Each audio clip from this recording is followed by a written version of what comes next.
श्री कृष्ण कहते हैं, मन खुश रहे हमारा और इस जगत का कल्याण हो। हम सभी चाहते हैं, पर जैसी हमारी कामना है वह कभी पूरी होती नहीं। मन में तरह तरह के गंदे विचार मनुष्य के दिमाग में घूमते हैं। ऐसे में प्रश्न आता है कि मन में अच्छे विचार कैसे लाए। विचार उठते हैं मन से, इसलिए मन क्या है यह हमें पता होना चाहिए। इसके बाद ही हम गंदे और अच्छे विचारों के खेल को समझ सकते हैं। देखिए, मनुष्य का जीवन विचारों से ही तो है।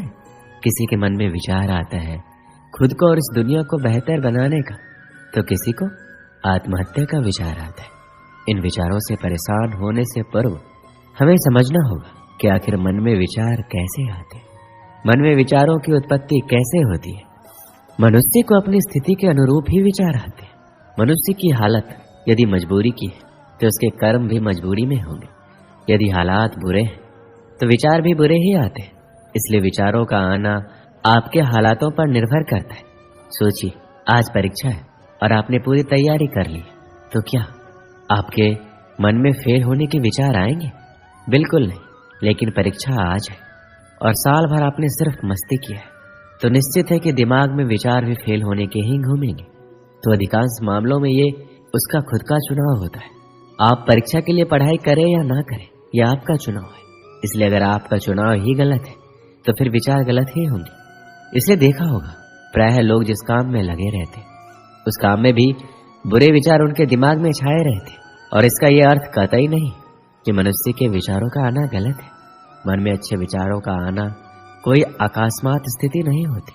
कभी ऐसा नहीं होगा कि आप सुबह उठें और आपके मन में खुद को बदलने का विचार आ जाए और आपकी सभी गंदी आदतें छूट जाए और आप अपने सभी दुखों से आजादी पा लें। ऐसा नहीं होगा। मन में अच्छी सोच लाना इतना भी मुश्किल नहीं है। अगर आपका कोई साथी है तो आपको किसी भी चीज को लेकर भड़का रहा है या बुरा सोच लाने के लिए प्रेरित कर रहा है, तो उससे आपको अलग रहना है।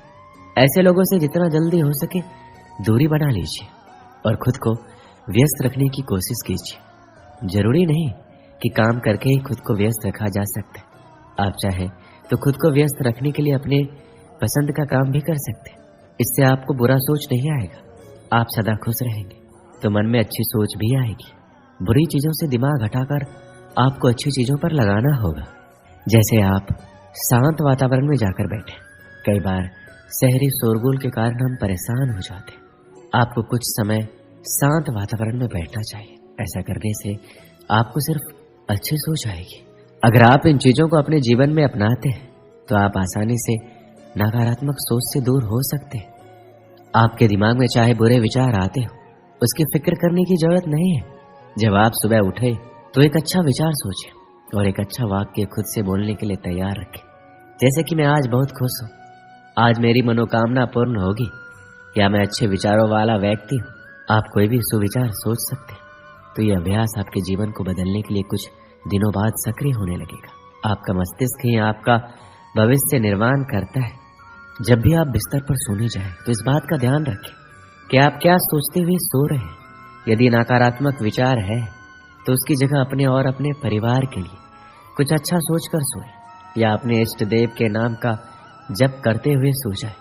आपका अंतिम विचार ही पूरी रात आपके दिमाग में चलता रहता है, जिसका आपको पता नहीं चलता है। ये विचार ही आपके जीवन को सबसे ज्यादा प्रभावित करता है। इस विचार का सबसे अच्छा होना जरूरी है।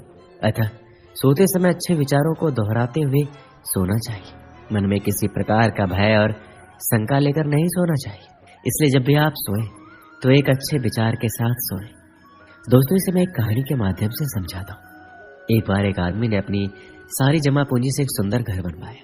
गृह प्रवेश के एक दिन पहले उसके घर में आग लग गई और पूरा घर धू धू कर जलने लगा। सब लोग आग बुझाने में लगे थे, लेकिन वो आदमी बाजार गया और मिठाई का डब्बा ले आया। जैसे वह मिठाई सब लोगों में बांटने लगा तो लोगों ने सोचा शायद घर जलने के कारण इसको गहरा सदमा लगा है, इसलिए इसे समझ नहीं आ रहा है कि इस समय इसे कैसे रिएक्ट करना है। फिर किसी ने पूछ लिया, भाई तेरा घर जल गया है, तू लड्डू बांट रहा है? और वो उत्तर सुनकर प्रश्न पूछने वाला निस्तब्ध हो गया। उस आदमी ने उत्तर दिया कि आप लोग ये देख रहे हो कि गृह प्रवेश से पहले मेरा घर जल गया, लेकिन मैं ये सोच रहा हूँ अगर मैंने गृह प्रवेश कर लिया होता तब आग लगती तो मेरे घर के साथ साथ मेरे परिवार वालों को भी नुकसान हो सकता था। इसलिए मैं ईश्वर का धन्यवाद कर रहा हूँ कि आपने मेरे परिवार को बचा लिया। अगर जीवित रहे तो घर तो और भी बन जाएंगे। इसलिए सकारात्मक सोच के साथ नजरिया भी सकारात्मक रखना जरूरी है। अच्छी आदतों से अच्छा होता है और बुरी आदतों से बुरा।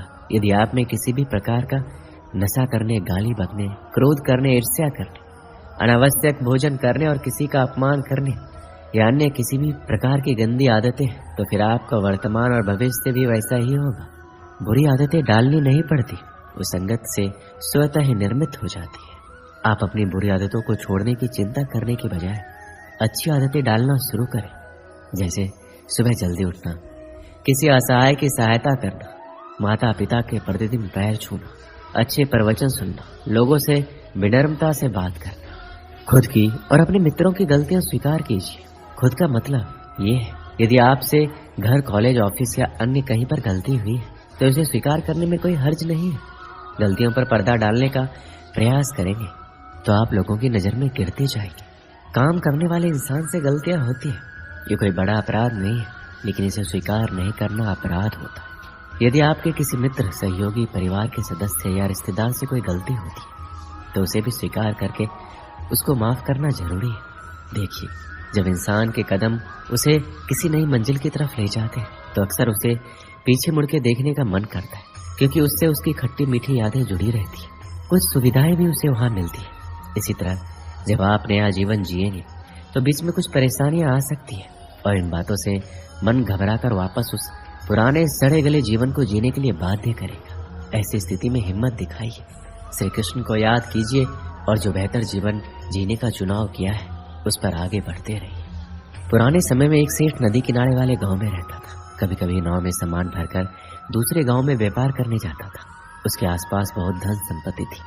वह नाव से सफर करता था, लेकिन तैरना नहीं जानता था। एक दिन वह दूसरे गांव से सामान बेचकर अपने घर लौट रहा था। नदी के बीच में उसकी नाव में छेद हो गया। नाव में पानी भरने लगा। सेठ डरने लगा कि अब वो डूब जाएगा। तभी उसे थोड़ी दूर एक मछुआरे की नाव दिखाई दी। सेठ ने मछुआरे को आवाज लगाकर अपने पास बुलाया और बोला कि मेरी नाव डूब रही है, मैं तैरना भी नहीं जानता, भाई तुम मुझे बचा लो, मैं तुम्हें अपनी पूरी धन संपत्ति दे दूंगा। मछुआरे ने उसे अपनी नाव में बिठा लिया। मछुआरे की नाव में बैठने के बाद सेठ की हालत थोड़ी सामान्य हुई। अब सेठ कुछ सोचने लगा।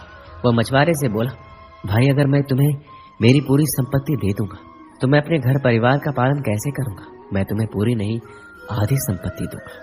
मछुआरा चुपचाप नाव का चप्पू चला रहा था। सेठ फिर सोचने लगा। कुछ देर बाद उसने मछुआरे से कहा, भाई मेरी संपत्ति में मेरे बच्चों का भी अधिकार है, मैं तुम्हें आधा नहीं 1/4 संपत्ति दूंगा। मछुआरे ने कुछ नहीं कहा। कुछ ही देर में नाव किनारे पहुंच गई। अब सेठ की सोच पूरी तरह बदल चुकी थी। वह सुरक्षित किनारे पर आ गया था।